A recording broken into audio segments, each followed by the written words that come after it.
Hi, this is Phil, and I'm here to tell you all about the Capes and Lunatics Patreon. Get early access to all of our interviews, including the monthly Chichester chats with writer and comic book legend D.G. Chichester, new episodes of classic Capes and Lunatics shows, including The Quantum Zone, This, That, or the Third, and many, many more specials, all completely uncensored. Access starts for $3 a month, full video when you pledge $5 a month. Check out the link in our show notes, or go to patreon.com/CapesandLunatics. Hope to see you there.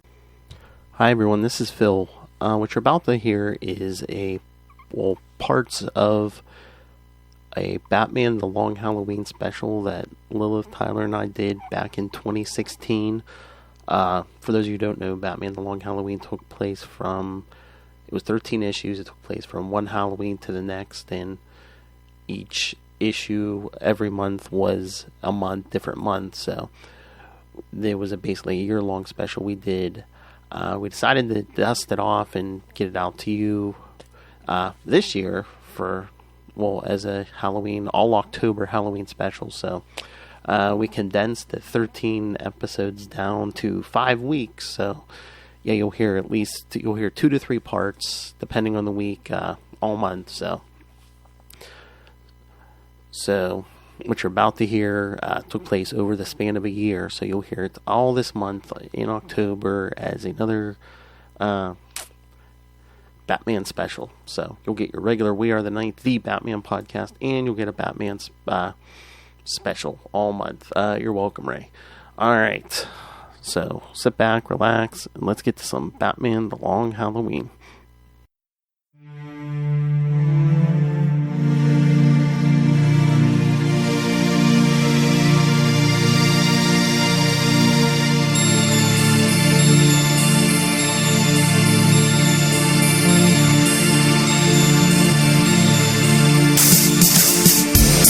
Happy Halloween, everyone! That is the long Halloween. What's that mean? Well, once a month for the next year, you're going to get a special Before the Bat and a World's Finest crossover where we're going to review an issue of the long Halloween every month. For those of you who don't know, it was a miniseries from 1996 to 97, and each issue takes place around the different holidays. So we're starting on Halloween and we'll end around this time next year on Halloween. And I say we, who am I talking about? Well, if you listen to any DC podcast on Southgate, you know who I'm talking about. Miss Lilith Hellfire and Mr. Tyler. Hey, it's Tyler. What's up? Alright, let's get into it. So, issue 1 of The Long Halloween. I believe in Gotham City. So let's just say it's I believe in Harvey Dent. And I was about to say, this series is what inspired some of the things in the Nolan series with Harvey Dent. Like the line that Lilith just stated, that I believe in Harvey Dent, popularized in this story.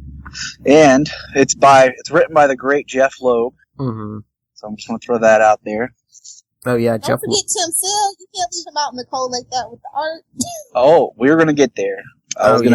His art, because he has long-eared Batman, very frightening looking Batman. And I think isn't this the first time where they really fleshed out the character of Carmine Falcone? I think so. Because they showed him. Well, just the mob in general, right, though? Yeah, because, I mean, he was, around for 2 seconds in year 1, but, this is when he, really became a character. The whole Sales and Jeff Loeb run, the follow-up of Dark Victory, all that really flesh out more of the mob. But this issue... It's like getting back to basics, though, right? Because, that's where we kind of start with Batman back to the beginning. Yeah. Well, it's all year 1 stuff, yeah. Yeah. This is such a great story, but it's so hard to talk about issue by issue. Because this issue is really a big introduction and setup. Yeah. Well, feel my pain. I got it when it originally came out, so I had to read it, issue by issue. Oh, wow. I just recently... The first one. What? 48 pages is the first issue's 48 pages, so is the last one. So, yeah. You should have something to sink your teeth into. Yeah. They have it on sale on Kindle, and I just got it for digital also for $4. What, the whole series? Yeah, the whole graphic novel is $4 on Kindle. But, yeah, Tyler, I was just telling Lilith before we started, I was looking online trying to do some research on this. The first issue, the one I have, they had one graded at a 9.8, $109. Wow. Yeah. Wow. But, well... So, well, let's get into it. The first part of the story, did anyone else get the vibe of, like, the beginning of The Godfather? Yes. Yeah, I think that's what they were going for, though. Oh, yeah, they They're succeeded. at a wedding, asking favors. I come to you, Don Falcone, on the day of your nephew's wedding. I mean, as I said, like, it really introduces the mob, and most of the other characters, like the Batman characters, are more in the background of this issue. Yeah, but I mean, we get some big, like, Selena Kyle stuff. She'll play an interesting role in this series. Oh, yeah, especially where the mob's concerned. Yep. We get a very nice Catwoman. We get Harvey Dent, pre-Two-Face now. Yeah, it's kind of Two-Face. It's kind of a Harvey Dent origin, too. Exactly. Yeah. And anyone who's a fan of the Nolan, Dark Knight film, this is definitely a book you should be reading. Oh, yeah, there's so much from the Nolan stuff in here. I mean, not skipping towards the end, but the scene with the huge piles of cash. Yep. I just love when Harvey's like, if we were two other guys in a room full of untraceable cash, and Batman's like, we're not. And I'm like, yeah, easy for you to say. You already have that much money, Batman. Well, there's the great shot of Gordon, Batman, and Harvey on the rooftop by the bat signal talking, the three of them. Yeah, and not to skip ahead too much, but you kind of get that mirrored scene, in this issue, and then in the last issue, you get where they're at the end. Exactly. I like the artwork in this, especially when there's the whole point of the Long Halloween is there's a killer who's killing on the holidays, and they're calling it Holiday, which that's issue 2, but setup of the story. But when the killings occur, I love the black and white, like how the setup is all black and white. Yeah. The art. It has like an old school film feel to it. And that very noir vibe is just cool in those few pages. It's not overdone, just enough to really feel out what's going on. Now, Phil. Yes. Can you think back to those many, many years ago when you were first reading this, of any initial thoughts when you completed this issue? Just like shock. I was like, wow, that is good. I'm like, not that the monthly Batman books weren't good at the time, but yeah, I was just like, wow, that is, it's a Batman detective story. That is like always my favorite. Yeah. Exactly. When I first read this, it was already in trade, and a friend had it, and he let me borrow it. And so I just sat down and I read the whole thing straight through. Sometimes that's really awesome, but sometimes it's hard to process issue by issue when you're reading a graphic novel straight through. Yeah. But it's definitely a page turner. And you see who else we get in this issue? Barbara Gordon. Jim Gordon's wife. Yeah. That's how you definitely know that it's connected to year 1. Yeah. Yeah. So weird. Hey, honey, let's have kids. Okay, let's name them directly after us. Well, we don't even have Barbara yet. It's just, James Jr.'s Yeah, that's some odd, fun continuity to play with. Yeah. Oh, I mean, this is so early. This is year 1 stuff. There's, because he doesn't even adopt or take in Dick Grayson until Dark Victor. Yeah. Yep. So I like in this one how I don't know how spoiler we want to get. How spoiler do we want to get with this?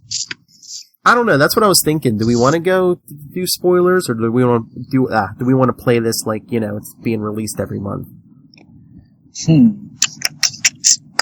Well, it is over 10 years old, which is the general rule of spoilers. Oh, yeah, I mean, by the time we get to the last issue next year, that's like next year's the 20th anniversary. Yeah. Well, the beginning of it, yeah, so. So I mean, I don't know. I'm cool with whatever. We can go. All right, we can go spoilers, but we're just warning everyone now. If you don't want to hear spoilers, there we go. Sorry, we'll split it. Don't listen to the rest. Don't listen to the rest of the cast. We'll see you next month. If you're interested, yep, we'll see you next month. All right, this is your last chance. Here we go. We're getting started. Okay, here we go. So when you first read it, Phil and Lilith, did you think it was Harvey that was in this issue? We're talking issue specific.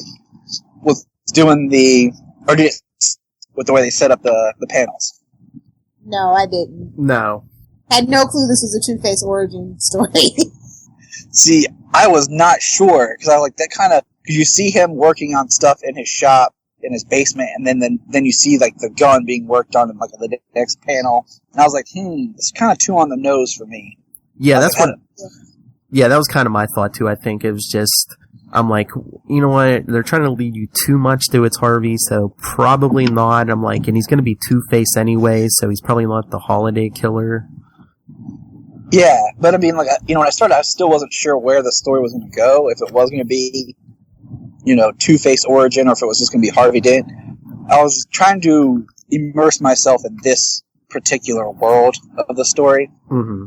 And I love, like, the last page is, like, the only real Halloweenish thing in it is when you see all the kids trick-or-treating, and then the Dent house blows up.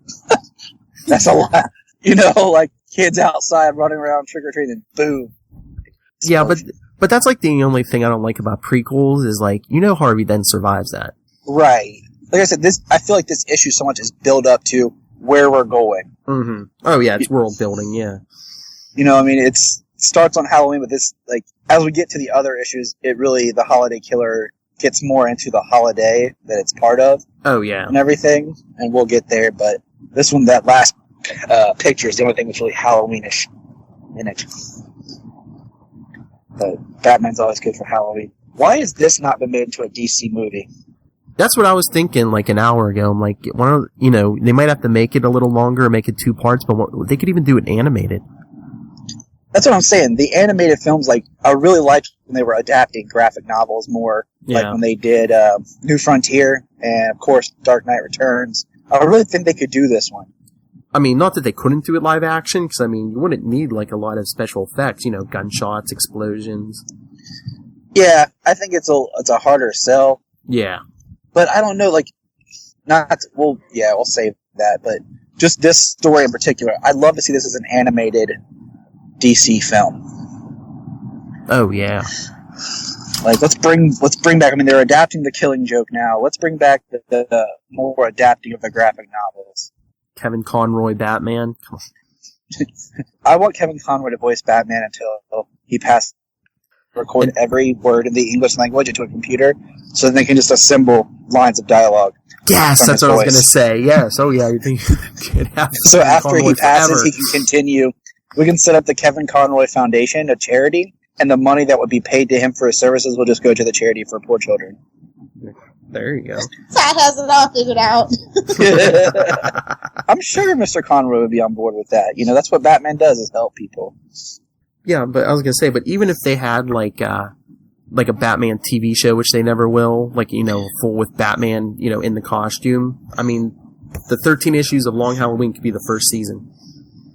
That would be amazing. Like, if they did straight up Batman the TV series, probably years from now, we might ever get to see Batman on a weekly TV series.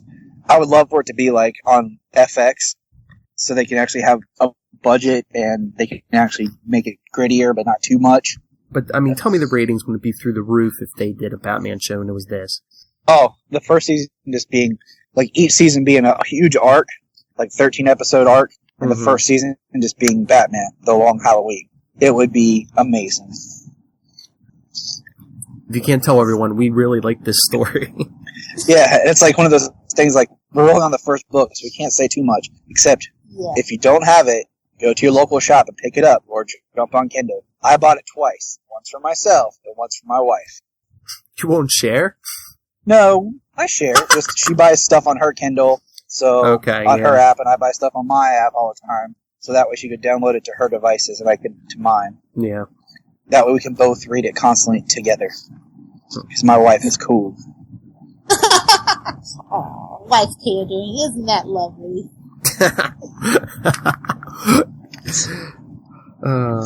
I love how this issue opens though. It's just like boom, Don Corleone, no doubt about it in my mind. Oh yeah. Just grabs you. He's just staring you in the face like, I dare you to close the cover. I dare you. Mm-hmm. And it's like, where did he get those claw marks on his face? And let's not forget one character that we probably should have talked about at the beginning of this cast, but we'll touch on at the beginning of the next one, is Albert. Oh, Alberto? Alberto, yeah. So, because I think he's a pretty integral character, and he's only in this story. I don't remember him appearing in any other comics. I don't remember. They might have brought him in for 2 seconds, because they kind of did the Falcone Sons in, during, Batman Reborn, when Dick Grayson was, Batman for a little bit. But yeah, Alberto, the quote-unquote good son. Yeah. who went to Harvard and... So. Totally Godfather. Yeah. Should have just named him Michael. Right now. Nah, that's too on the nose. Then people could be like, hey, this is inspired by The Godfather. But even just from this first issue, did you get the feeling that Batman and Catwoman had so many encounters that, like, if things had gone differently, maybe Batman's first partner could have been Catwoman? Yeah, that is a good observation. I definitely got they had encounters. Like, I don't know if this would be like a year 3 kind of story, year 4, because we definitely know it's before Robin, but it's considering that if we're piggybacking off year 1, so I would say it's somewhere there that there's already been interactions. So. Mm-hmm. Anything else you have to say? So there's the killing of Richard Daniel, the bank president. Remember that for future issues, everyone. Yeah, that's gonna be very important. I love how Bruce is just creeping around too, by the way. I'm just like, oh dude. He's all playing dumb. I love when Bruce plays dumb. In the beginning when he's like, in the beginning when he's looking for the bathroom. That's the best excuse to ever do snooping. I'm looking for the bathroom. In a closet? I had too much to drink. No, as he has his ear like pressed to the door. And he's also dancing with Selena Kyle. I was like, oh, this is good. The beginning of this book is so good. It just pulls you right in. Oh yeah. That's what I meant. It's like you get that feeling that there could have been something more between Bruce and Selena had things, gone a little differently. Yeah.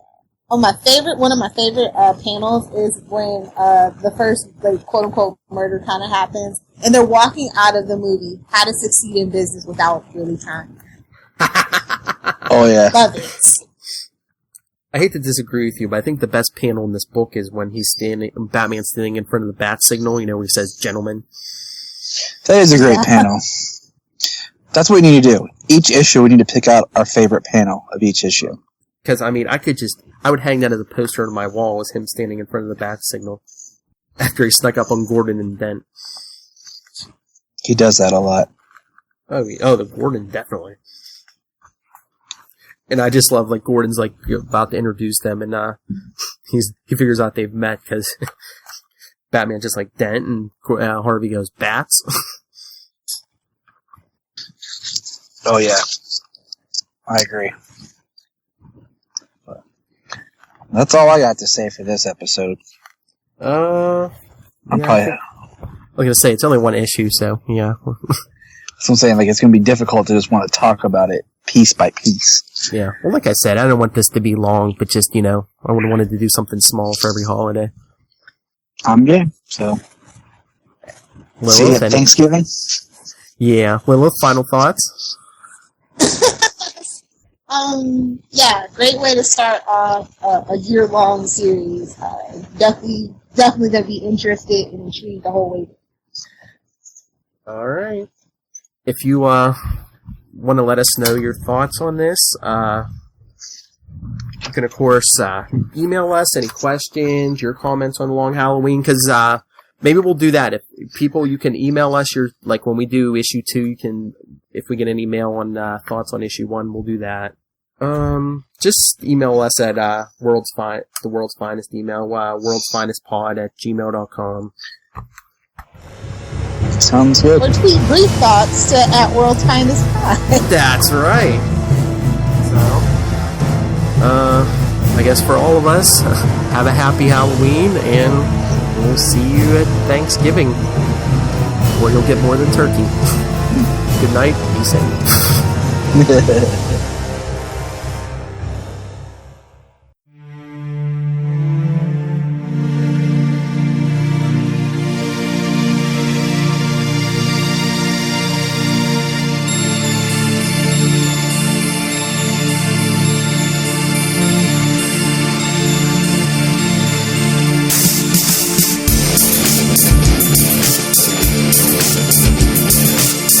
Happy Thanksgiving, everyone! It's that time of year again. It's the holiday, so for your World's Finest special of the month, you get Batman: The Long Halloween Part 2, Thanksgiving, of course, every month with me, Phil, and Tyler. Hey. And Lil. Hey guys. All right, so where do we start on this thing? Because this is even an even smaller issue than the first one. Out there. Harvey Dent is Hope dead. they're having a great holiday. I know, Harvey Dent. Instead of I believe in Harvey Dent, it's Harvey Dent is dead. No way to open up an issue, I'll tell you that. I know. I think the first time I read it, I was like, wait a minute, are they going all Two-Face already, or what? I think we should honestly start with the cover. It's very interesting. Of course, it's got the Sal Grundy, who just makes like a guest appearance out of nowhere for no reason. I know. It's like the whole rest of it is like grounded in reality, and then just like here's Solomon Grundy. Like, is he supposed to be Killer Croc back in the day? Did I miss that? But that was weird. Yeah, but they had Killer Croc too. So yeah, I don't know why they did that with like Solomon Grundy. Like in the sewer, like that's Killer Croc's domain, bro. I know, and it's just like they don't give it like any explanation, where he comes from and stuff, and it's just he's just there. That's what he is. He's just there. It's like we have a new holiday. We need another character who's someone that can be subtle but yet responsive. I guess, but I mean, I guess Croc might have been too wild. Maybe. I mean, you feed Solomon Grundy, he's fine. I'm trying to think of when this came out. Like, was anything going on that would make Solomon Grundy like a better choice? I don't think he was that big then. Let me tell you, because you probably don't have the original copies in front of you. You want to know around the time this issue came out?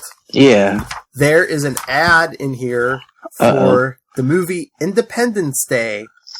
So we're looking at what, 90? Oh, wait a second. The video. So this is they say the video invasion hits home. So it was like 96, right? Yeah. Yeah. So it took like a year for stuff to come out on movies back then. Yep. Yeah. So yeah, the I guess the VHS came to your home on November 22nd. It says. Wow. Yeah, that's how long ago this was. Still holds up if you don't read the ads. Yeah. Don't read the ads, people. Just it is weird though how much if you read older comics, how much the ads are a distraction. Yeah, They're not Twix. The Twix ads. Oh, that came and went. Thank God. It can take me out of the story so much. Yeah, but I mean, sometimes it gives you that nostalgic feeling, Yeah. Oh, I agree. Grundy says no Twix. Grundy wasn't born on a Twix Tuesday, apparently. Oh, no, he was born on a Monday. He wasn't born on a Twix Thursday, because remember, there's two sides. Oh, gosh. But, I like the use of the flashback, in this one. Although it seems like I complain about flashbacks, but it's just been a thing forever. I think they were just more well done back in the day. Yeah, I can see that. Or it's because we're just so tired of flashbacks that are not needed on Arrow that we're just burned out with flashbacks. We're gonna leave Arrow alone this week. Yeah. They did good 2 weeks in a row. Yeah, but we really don't need the flashbacks of the island, except we won't go into it. But yeah. See, yeah, now, these were well done. See, just like the ads, now we're dating this podcast. People could be listening to this years from now, and they'll be like, "Oh, they're talking about Arrow season 4." Probably by then, just any season after 2. But, the thing is, like, really, though, honestly, if you look at this story, the way the art is done, the way the story is done, it is very timeless. I mean, there's no, so the thing is, when I first read this, it had been out for, a while, so, and it's just one of those things like when you pick up a graphic novel, one of the first things I don't do is I don't look at the time or when it came out. Like, I just enjoy the story for what it is. Cause I think sometimes you think, oh, this was written a long time ago. Maybe you won't enjoy it like you should. Well, I think they try to do that a lot with, this is a year one story. So I think with a lot of Batman's year one stories, they try to keep it timeless. And I agree with that. Oh, yeah. What was your favorite panel in this one? I know we talked a little bit about panels last time. Oh, there's actually a lot. Yeah. And I'm going through them right now, and you know what my favorite one honestly is? It's the very first panel. Right? It sucks you right in. But I also like the one where they show the little slaying where everybody's dead, the knife's in the turkey, and then it's like the colorful cornucopia. I like that panel too. If you just turn that page and that first thing is just pretty much solid black with Batman's eyes, and the line is Harvey Dent is dead. It's a full page opening shot. Yeah, I like shots like that with like him in the shadows where you can just like see the eyes, and we got a lot of that this issue. And I'm like, it just, like you said, it sucks you in, and I'm just immediately like, wow, Batman's confirming Harvey's dead. You're going through this issue. This issue is interesting because it's mainly interrogation of these few people over and over, and then we have the Solomon Grundy. I mean, that first full page of Batman and Grundy fighting is really cool, the way the cape is. But like Lilith said, that the final page, which is a full page of just everyone dead, and then the cornucopia, the Thanksgiving, for them is really interesting. The only one who has a good Thanksgiving in this issue is Grundy. Yeah, you got a free dinner. Everybody else is, and just looking the way the Batman is done, like every shot almost of him in the police station is that shadowed face. But there's another good panel here towards the end where Batman's standing on the rooftop looking down at the doorway of police headquarters. He's watching the Sullivan brothers get released. Yeah, that's the Thanksgiving shot. That's Batman's Thanksgiving. Then we go down to someone else's Thanksgivings. No spoilers. And then we see Gordon's Thanksgiving. And then we see Grundy's. Then the brothers. Now I'm hungry. Now I want some turkey, Phil. Another little less than 2 weeks. To the Roman! That's what I'm going to text you, Phil. I'm not going to text you Happy Thanksgiving. I'm just going to text you to the Roman. There you go. And your wife will be like, you can tweet us all that too on Thanksgiving Day, guys. Yeah, that'll be it. I'll be like, oh, Jania, look, I just got a tweet from Phil, and look, they said to the Roman. And then she'll just look at me like I'm crazy. She'll be like, I don't get it. Like, reread your Long Halloween, Jania. Yeah, woman. I bought it for you digitally. I know it's on your phone.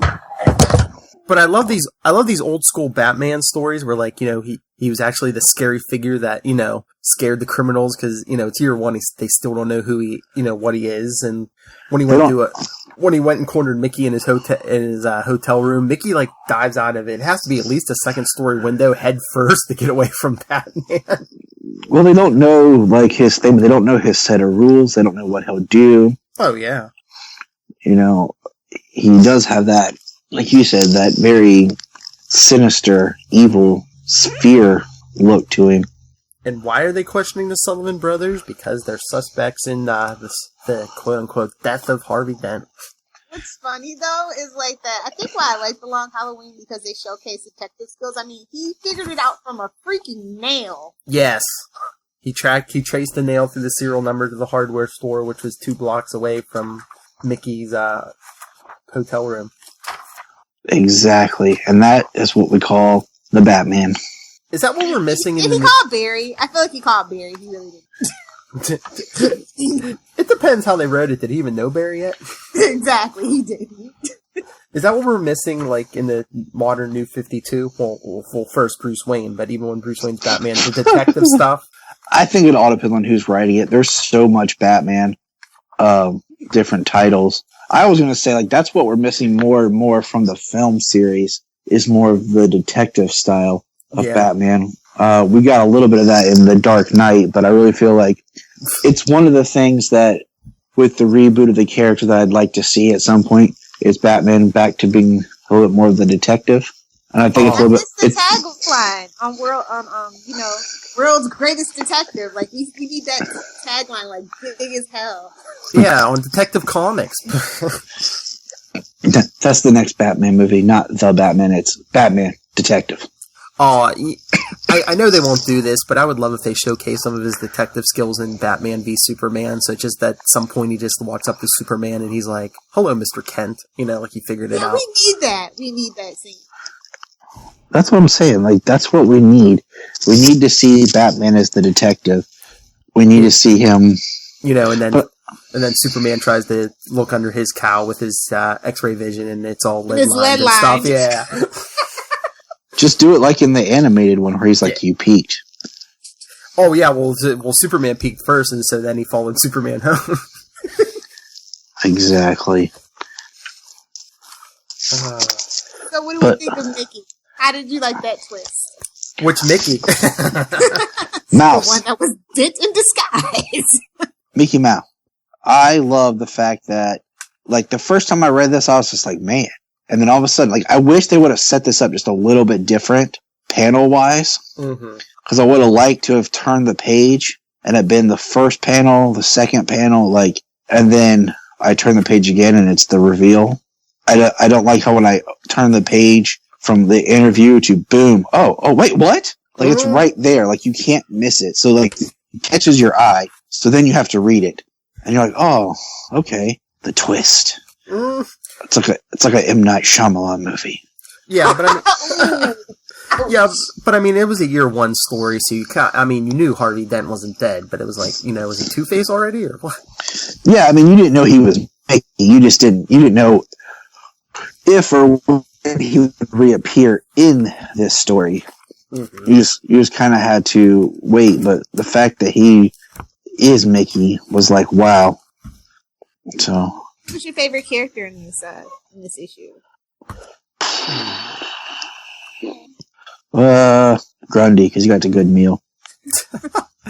It's kind of probably cliche, but I mean, I'd have to say Batman, just from what we said, the detective stuff, and then, he's fighting Grundy. This was a good actual Batman story. Oh, Phil, always just choosing Batman. Just For me, it was Carla.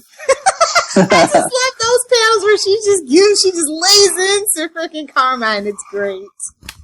Oh my gosh. I'm looking at it right now. Like, she looks like she could eat him. That's that Italian family, trust me. Oh, please don't let your wife hear this cast. I know, right? I'm like, we're not gonna hear from Phil. Oh no, she'll agree. I do like, once again, when there is the Thanksgiving Day death, I do like the use of all the black and white panels. Every time the killer strikes, it's these black and white panels. I know. And what about when the Sullivan brothers are all like, okay, you want us to admit what? You want us to admit we killed Harvey Dent? Okay, but he deserved it because the rumors are starting to go around that Harvey Dent's holiday. Yep, I love how they're talking about their getaway. Mm-hmm. I just love that. I'll put it in writing if you want. Oh yeah, I'll put it right if you want. That's what Batman even says. He's like, the Roman paid them and he's getting his money's worth. Exactly. But I remember reading this and I was like, wait a minute. I'm like, are they actually going to make Harvey... I mean, it's too early in the story, so is it going to be Harvey Dent? And was he a serial killer before he became Two-Face? That would have been interesting. That's something for, like, Gotham to kind of do, though. Don't you think? That would be something to have, like, a holiday-style mystery. I mean, it would have to be all season if you did all holidays. But, yeah, just have a killer, either killing all these criminals or whatever, and then... No, I meant Harvey Dent being a serial killer. Well, we're kind of getting that with Eddie Enigma. Yeah, I'm about to say, like, they did the kind of like, how Two-Face was supposedly like a repressed, like, emotion, or in some of the stories, or... Yeah. Or was like an alternate personality that he's at war with. my thought was, if they did that, it'd been awesome, but then they kind of went ahead and did that with Nigma, so it kind of killed that idea. Yeah, I hear you. But yeah, I mean, that would be a good storyline for Gotham if they just had, like, a serial killer going around. You don't know who it is, but they like, kind of let you know. They're like, it is one of these characters, but you have to wait till the end of the season to find out. It was Stabby Babs all along. Not anymore. She got a concussion, a couple broken bones. She'll be fine in 2 weeks. She'll walk it off. No, that's what me and Kelly were saying this morning. It's like, I don't think she's gonna be back till after mid-season. They were like, guys, we kind of shot our load with Barbara. Yeah, we don't know what to do with her now. Just injure her so we can write her out of the story real easily for a while, and then we'll bring her back. Good idea. Better than a drug addiction.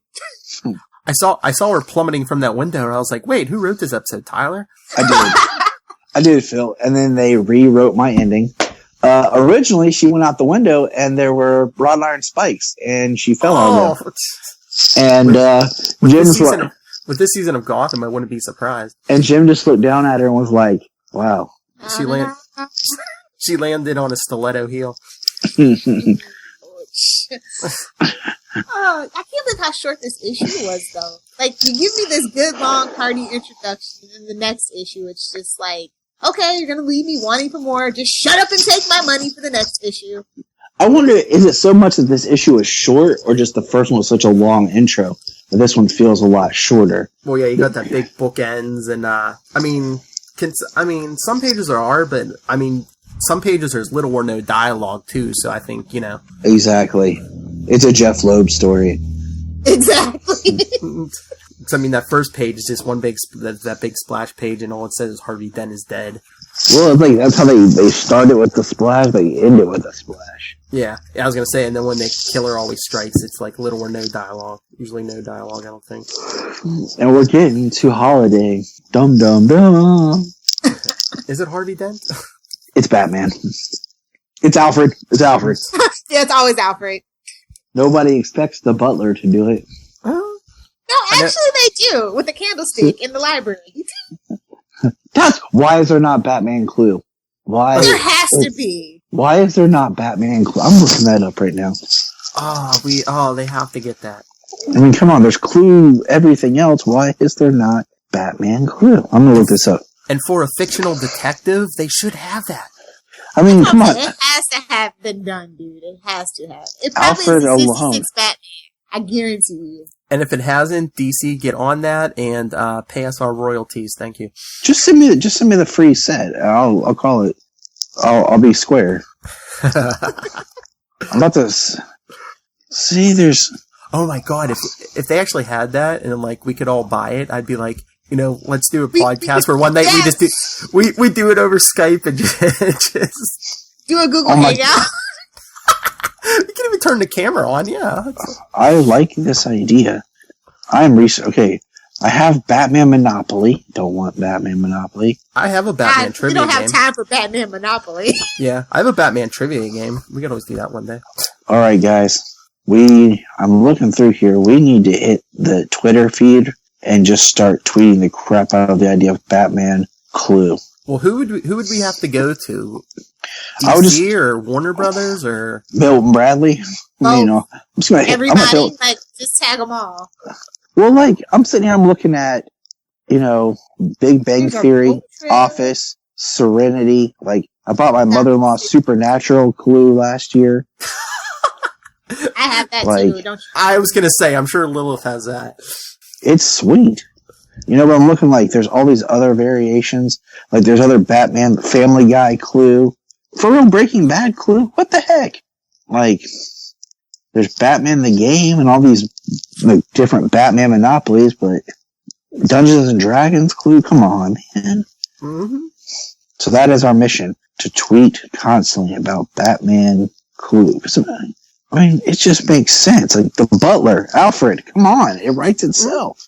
Oh, look at this. I know the issues are probably cheap, especially digitally now, but you know what this issue originally cost? Hold on. I'm gonna guess. I'm gonna say $1.75. Nope, $2.95. Really? Oh. Yeah. We're used to paying that now. Yeah, I know. I was that's why I'm kind of huh. Yeah, but I mean, even as small as this issue is, it did have like the cardstock cover and stuff, and Yeah. Okay, I'm sending you guys a picture on this situation of not having any Batman themed food.